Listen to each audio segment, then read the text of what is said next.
Sinimulan ni Xi Jinping ang malawakang paglilinis sa hukbong sandatahan ng China. Inilathala ng Estados Unidos ang bagong estratehiya sa pambansang depensa, binaba ang antas ng banta mula sa China at isinasaalang-alang ang pagpapalawak ng komunikasyon sa hukbong sandatahan ng China. Nalaman na nagsimula na sa China ang malawakang investigasyon laban sa pinakamataas na liderato ng militar.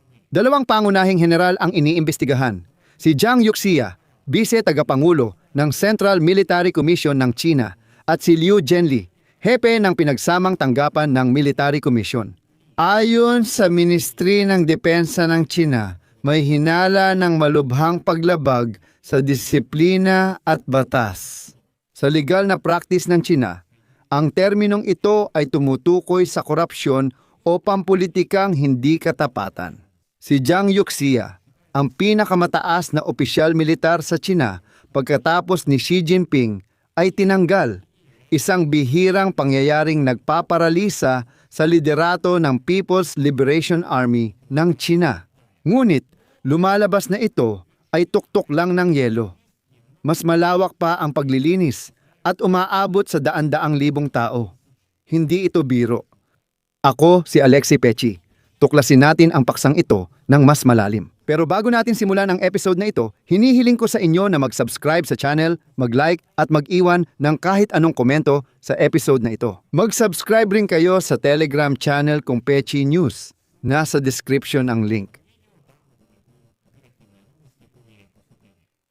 Inilunsad ni Xi Jinping ang investigasyon laban sa kanyang pinakamakapangyarihang kaalyadong militar na naging pinakamalaking reorganisasyon ng sandatahang lakas ng China sa mga dekada. Ayon sa Wall Street Journal, pati mga pinagkakatiwalaang tao ni Xi Jinping ay nadamay.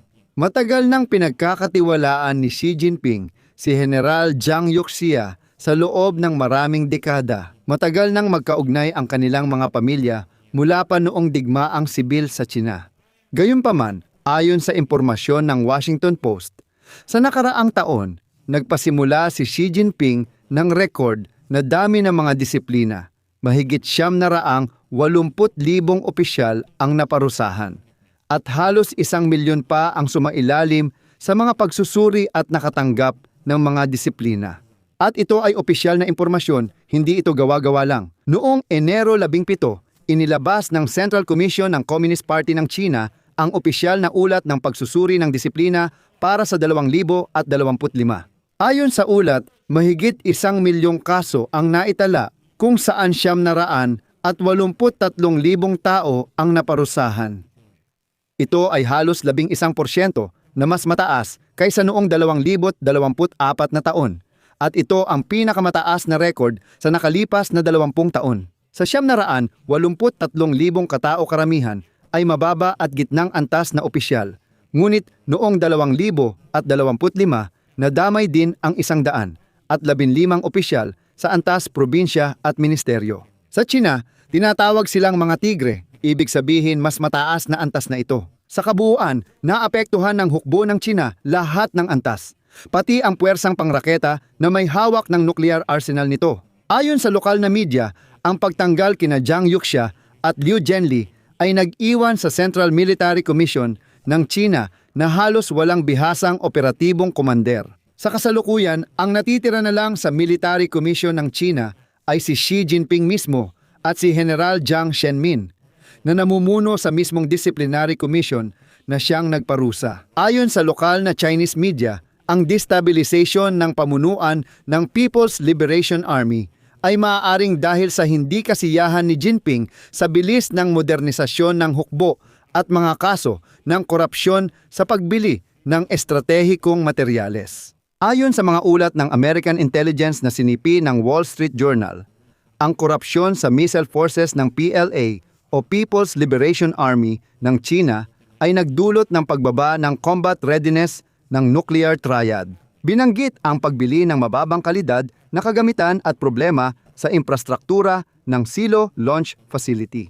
Tinawag ng editorial ng opisyal na pahayagan ng PLA ang anti-korupsyon na kampanya bilang mahalagang labanang pampulitika na hindi dapat matalo at binigyang diin ang absolutong kontrol ng partido sa sandatahang lakas. At dito ko naaalala ang iskandalo na sumiklab pa noong simula.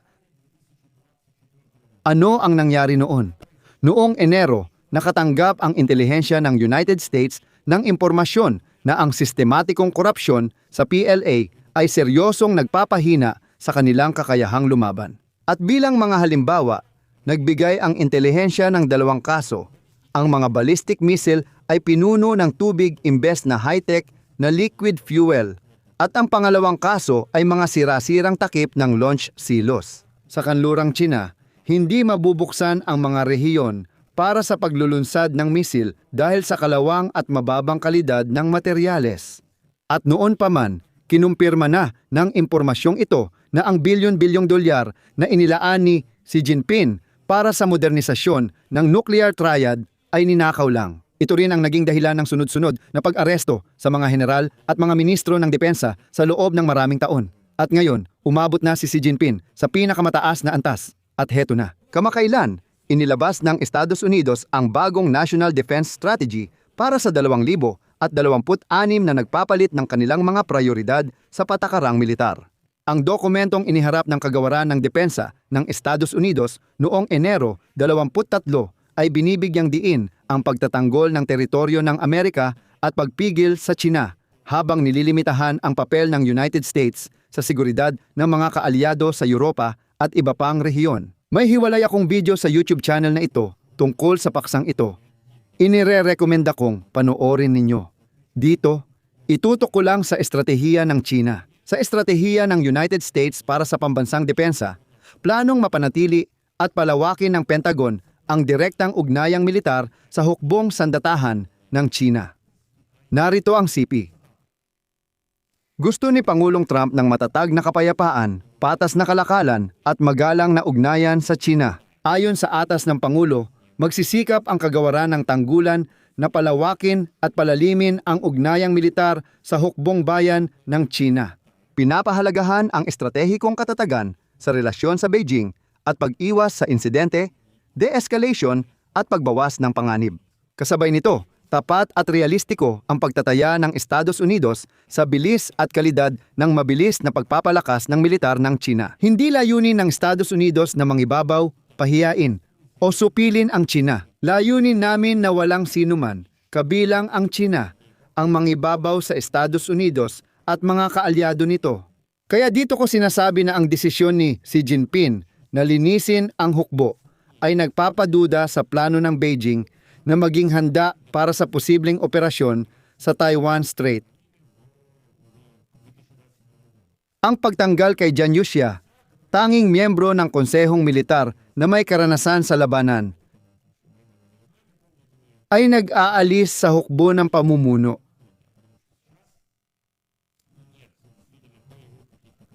Ayon sa mga kanluraning analista, nagdudulot ito ng kawalang katiyakan sa estratehiyang militar ng China dahil kinokonsentra ni Xi Jinping ang kapangyarihan sa sarili imbes umasa sa mga profesional na general. Kaya't mapipilitan ang Estados Unidos na makipag-usap lang kay Xi Jinping.